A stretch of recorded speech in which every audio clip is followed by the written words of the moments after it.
Donkey لگا کر جانے والوں کی 2 اور کشتیاں سمندر میں غرق ہو گئیں۔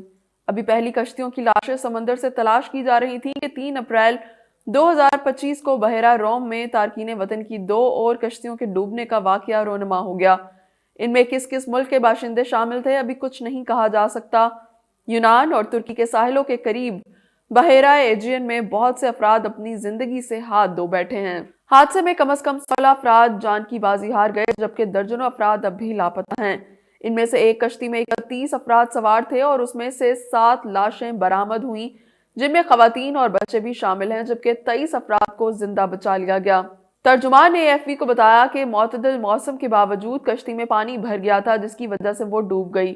ترجمان کا مزید کہنا تھا کہ مرنے والوں میں 4 خواتین، 1 لڑکا اور 1 لڑکی شامل ہیں۔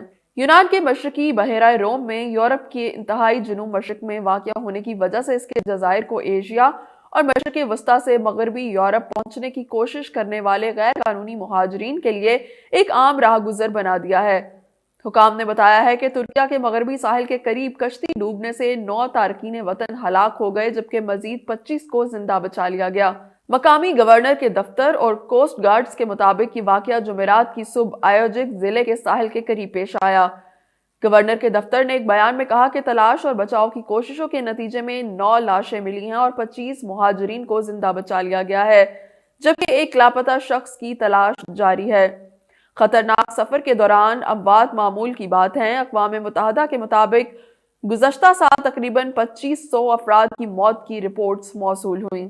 گزشتہ ماہ یونانی بحریہ کی پولیس نے بتایا تھا کہ ترکیہ سے گزرنے کی کوشش کے دوران ایک انسانی سمگلر 19 تارکین وطن کو چھوڑ کر بھاگ گیا جن میں سے ایک شخص ہلاک ہو گیا جبکہ 18 کو زندہ بچا لیا گیا۔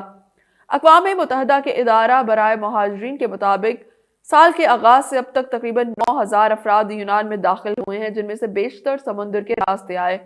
ایجنسی کے اعداد و شمار کے مطابق 2024 میں 54,000 سے زائد افراد یونان میں داخل ہونے میں کامیاب ہوئے۔ یہ صرف ایک سانحہ نہیں ہے بلکہ مسلسل ایک بحران کا حصہ ہے۔ 2025 کے پہلے 3 مہینوں میں 8,000 سے زائد افراد نے یہ خطرناک سفر طے کیا۔ یونان اور ترکی کی جانب سے سمندری کشتیوں میں اضافہ ہونے کے باوجود یہ حادثات مسلسل پیش آتے ہیں۔ سمگلرز حکام سے بچنے کے لیے راستے بدلتے رہتے ہیں جس کی وجہ سے ان واقعات کا پیش آنا مزید آسان ہوتا جا رہا ہے۔ یونان کی قدامت پسند حکومت نے تارکین وطن کے حوالے سے اپنے موقف کو سخت کر دیا ہے۔